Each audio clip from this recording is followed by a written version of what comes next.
LPU ప్లేస్మెంట్ల రికార్డులు సృష్టిస్తోంది. Final year student 2.5 కోట్ల ప్యాకేజ్ పొందుతున్నారు. 1700 మందికి పైగా ఎల్పియు స్టూడెంట్స్ 10 లక్షల నుంచి 2.5 కోట్ల ప్యాకేజెస్ పొందారు.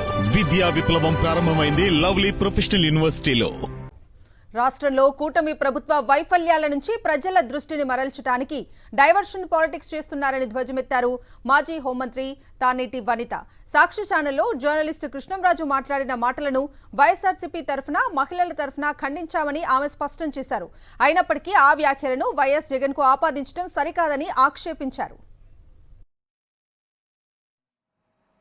ఈ రోజున ఎవరైనా మాట్లాడితే వారి మీద తప్పుడు కేసులు పెట్టడం, జైల్లో పెట్టడం, ఈ అరాచకాలన్నీ చూస్తూ మేము మాట్లాడితే మళ్ళీ మా మీద ఏదో ఒకటి బనాయించడం. ఇప్పుడు ఎగ్జాంపుల్, మొన్నటి రోజున సాక్షి ఛానల్లో ఒక జర్నలిస్ట్ మాట్లాడారు.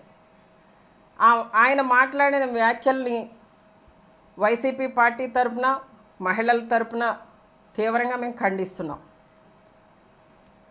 ఖండిస్తున్న వ్యాఖ్యలని మళ్ళీ మా నాయకుడికి ఆపాదించడం, మా నాయకుడు గారి సతీమణి భారతమ్మ గారికి ఆపాదించడం. ఏమంటే ఎవరైనా ఎవరి అభిప్రాయాలు వాళ్ళు చెప్తారు. ఎవరో చెప్పమని పంపిస్తే చెప్తారా?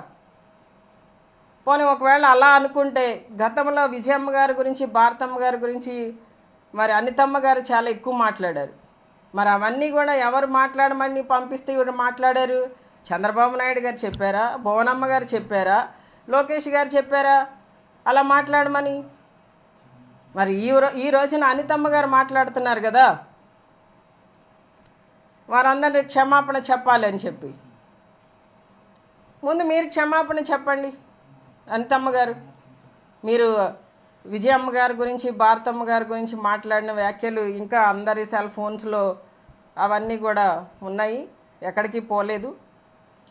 మరి మనం మాట్లాడేటప్పుడు మనం చేసి చూపించాలి కదా. మీరు క్షమాపణ చెప్పండి, తర్వాత మాట్లాడదాం. ఈ రోజున రాష్ట్రంలో మహిళల పట్ల, యువతల పట్ల, చిన్నారుల పట్ల జరుగుతున్న అత్యాచారాలు, అరాచకాలు ఆపడానికి మీ వంతు ప్రయత్నం మీరు చెయ్యండి. ఎక్కడైనా అన్యాయం జరిగితే, ఈ అరాచకాలు జరిగితే వారికి అండగా నిలబడండి.